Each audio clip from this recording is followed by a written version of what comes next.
29 जुलाई को कोलमपुर धाम में भव्य विशाल भंडारा। गुरु पूर्णिमा पर उमड़ेगा आस्था का महासागर। महंत राजन दास की देश भर के श्रद्धालुओं से बड़ी अपील। खबर विस्तार से। गुरु पूर्णिमा के पावन अवसर पर गोंडा जनपद के नवाबगंज स्थित चमत्कारिक सिद्धपीठ कोलमपुर धाम माता मंदिर एक बार फिर भक्ति, आस्था और सेवा का विराट संगम बनने जा रहा है। 29 जुलाई 2026 को मंदिर परिसर में भव्य विशाल भंडारे का आयोजन किया जाएगा, जिसमें उत्तर प्रदेश ही नहीं बल्कि देश के विभिन्न राज्यों और विदेशों से भी श्रद्धालुओं के पहुंचने की संभावना है। आयोजन को लेकर मंदिर परिसर में तैयारियां तेज कर दी गई हैं और पूरे क्षेत्र में धार्मिक उत्साह का माहौल है। सिद्धपीठ के महंत राजन दास ने मीडिया से बातचीत करते हुए कहा कि कोलमपुर धाम माता का दरबार किसी परिचय का मोहताज नहीं है। वर्षों से ये स्थान लाखों श्रद्धालुओं की अटूट आस्था का केंद्र बना हुआ है। उन्होंने कहा कि यहाँ आने वाले किसी भी श्रद्धालु से किसी प्रकार का शुल्क नहीं लिया जाता। माता के दरबार में हर व्यक्ति समान है और केवल सच्ची श्रद्धा एवं विश्वास के साथ आने वाले भक्तों पर माता अपनी कृपा बरसाती हैं। सबसे पहले हमारे चैनल में आपका जोरदार स्वागत है। बहुत बहुत धन्यवाद। आपके चैनल के माध्यम से जो भी लोग हमें सुन रहे हैं उन सभी को जय माता दी, जय श्री राम। जैसा कि शक्तिपीठ कोलमपुर धाम कोलमपुर वाली माता जी में यहाँ पे दूर दराज से काफी श्रद्धालु आते हैं और मनचाहा उनकी कामनाएं पूरी होती हैं और जी वापस में जो इच्छाएं होती है वो भी आप अपने श्रद्धा भाव अपना अर्पित करते हुए जी माँ का नाम लेते हैं। ये गुरु पूर्णिमा 29 तारीख को, जैसा कि सूत्रों से जानकारी के अनुसार ये पता चला कि 29 तारीख को गुरु पूर्णिमा पर विशाल भंडारे का आयोजन किया गया है। जी क्या कहना जी 29 जुलाई दिन बुधवार पड़ेगा, जिसमें जो है यहाँ पे कई कार्यक्रम होते हैं। सबसे पहले जो है देवताओं को जो है भोजन दिया जाता है हवन के माध्यम से। हवन होता है, सभी देवताओं का आवाहन होता है। उसके बाद फिर जो यहाँ के मेन पुजारी हैं मेरे पिताजी, मैं स्वयं अपने जो है गुरुदेव का पूजन करते हैं। और उसके बाद जो लोग पिताजी से गुरु मंत्र लिए हुए हैं वो सभी लोग जो है माता जी का और पिताजी का जो है पूजन करते हैं, जो कि उसको गुरु पूजन कहा जाता है। और जैसे ही हम अपने गुरु का पूजन करते हैं उसके बाद दोपहर 12 बजे से भंडारा जो है प्रारंभ हो जाता है, जो माता रानी की इच्छा तक चलता रहता है। रात्रि 11 बजे 12 बजे तक जो है चलता है। मैं आपके चैनल के माध्यम से जो भी हमें सुन रहे हैं, अयोध्या के बड़े बड़े साधु, संत, महंत और व्यक्ति, भक्त, श्रद्धालु, ठीक है, उन सभी से मेरा निवेदन है कि आप सभी लोग 29 जुलाई दिन बुधवार को अधिक से अधिक संख्या में उपस्थित होकर के आयोजित विशाल भंडारे का महाप्रसाद ग्रहण करें और अपने जीवन को धन्य बनाएं। ऐसा कहा जाता है कि जो मंदिर का प्रसाद होता है, मंदिर का जो भोग होता है, उसमें बड़ा ही दिव्य पावर होता है। अगर जो उसको सच्चे हृदय से हम भोग प्रसाद को ग्रहण करते हैं तो हमारे शरीर में जो निगेटिविटी रहती है, जिससे हमें जो है इरिटेशन, क्रोध आना, ठीक है, गंदे विचार आना, मन अशांत रहना या शरीर में जो है कई सारी बीमारियों का रहना, वो सही हो जाता है। लेकिन जब हम उस भोजन को प्रसाद मान करके सच्चे हृदय से ग्रहण करेंगे, तब यदि हम उसको भोजन की सामग्री समझेंगे तो जैसा हमारे घर का भोजन है वही हमें दिखेगा।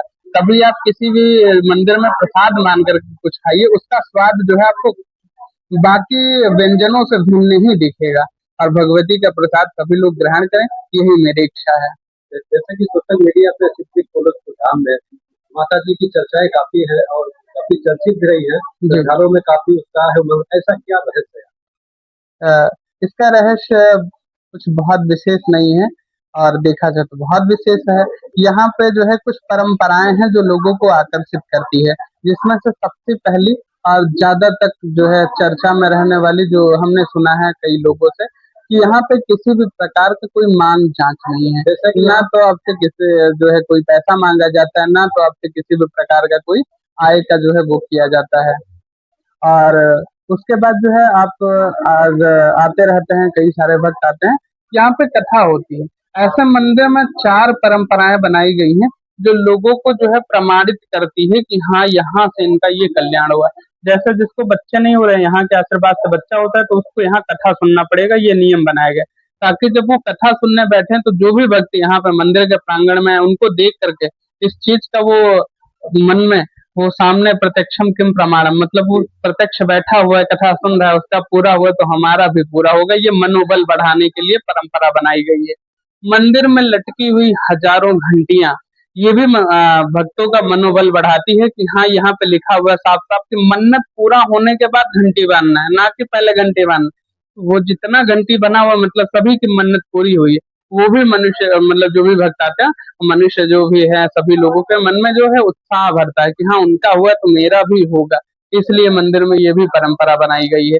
ऐसे ही यदि किसी भी जानवर का जो है तबीयत खराब रहता है तो दूध चढ़ाया जाता है। दूध से भगवती का भोग लगता है और जब दूध चढ़ता है और लोग भी देखते हैं और जो भोग का प्रसाद बनता है औरों को मिलता है, तो उससे उनको ये लगता है कि माता रानी हम भक्तों का भी सुनती हैं और जो अनबोलता जानवर है, जो नहीं बोल पा रहे हैं, उनका भी भगवती सुनती हैं, उसका वो दूध चढ़ना, घी चढ़ना, ये प्रमाण है।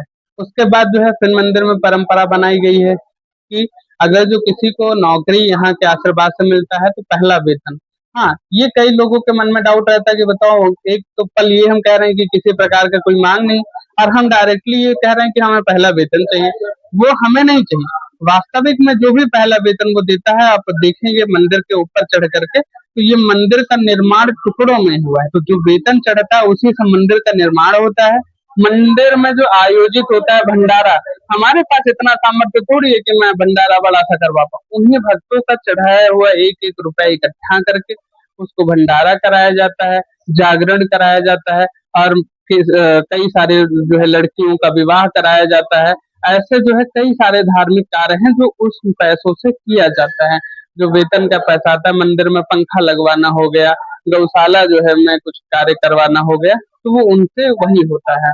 और यही सब जो है यहाँ के जुड़ाव का आकर्षण का केंद्र है। और दूसरा ये कि आज तक यहाँ से कोई निराश नहीं लौटा है, चाहे जैसी भी इच्छा रही हो। आए दिन कुछ ना कुछ चमत्कार होते हैं। बिल्कुल, होता ही रहता है। अब लाखों लोगों के जो है यहाँ से कल्याण हुए हैं। करोड़ों लोगों के जो है घरों में यहीं के आशीर्वाद से आज बच्चे भी खेल रहे हैं, खुशियाँ भी हैं, बरकत हो रहा है, शारीरिक कष्ट दूर हो गया है। कुछ ना कुछ जो है चमत्कार भगवती करती ही रहती हैं। जी। एक बार पुनः क्या अपील करना चाहिए, खासकर से अयोध्या के साधु संतों से क्या अपील? सभी लोगों के चरणों में मेरा सादर प्रणाम।